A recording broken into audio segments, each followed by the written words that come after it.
السلام علیکم ګرانو دوستانو. نن به زه تاسو ته یو ډېر د خوشحالۍ خبر درکړم چې افغانستان ځوانانو بنګلادیش ته په دغه دویمه شره وریځه لوبه کې ماتې ورکړې ده او هغه د اولنۍ شره وریځې لوبې بدله مو نه اخیستلی ده.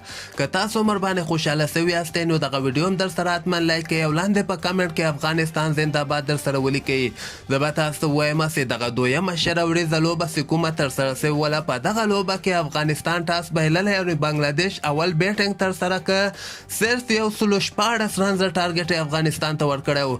دغه ځوانان ماشاءالله زبردسته بولنګ یې ترسره کړی د فضل حق فاروقي 4 اورو کې صرف 18 رنز ورکړی او د مقابل ټیم 3 لوبغاړي اوټ کړي دي. عظمت الله عمرزي بیا په 4 اورو کې صرف 22 رنز ورکړي دي، هغه هم 3 لوبغاړي اوټ کړي دي. د فضل حق فاروقي په دغه لوبه کې 144 سپیډ بال هم ویستلی او عظمت الله عمرزي 142 سپیډ بال ویستلی و. نو تاسو وګورئ همدغه کمی و د افغانستان فاست بالینګ کې چې موږ وایو چې داسې بولر باید پیدا شي چې 140 نه زیات سپیډ وولي. او نن دغه دوه زمریانو بنګلادیش ته وښودل چې نه تنها رشید خان افغانستان ته لوبې نسي ګټلی بلکې موږ هم افغانستان ته لوبې ګټلی سو، کوم په وجه باندې بنګلادیش صرف 114 رنز ټارګټ افغانستان ته ورکړی و. هغه نورو بالرانو کې نبیم بیا 4 اورو کې صرف 14 رنز ورکړي او لوبغاړی اوټ کړی او رشید خان هم بیا یو لوبغاړی اوټ کړی ده.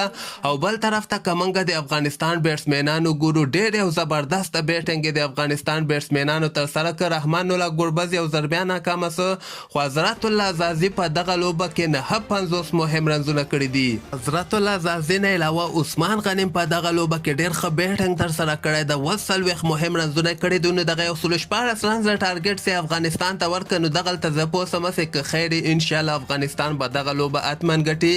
او هماغسې وسول افغانستان په 8 وکټو باندې بنګلادیش ته په دغه دویمه شله وریځه لوبه کې ماتې ورکړې ده.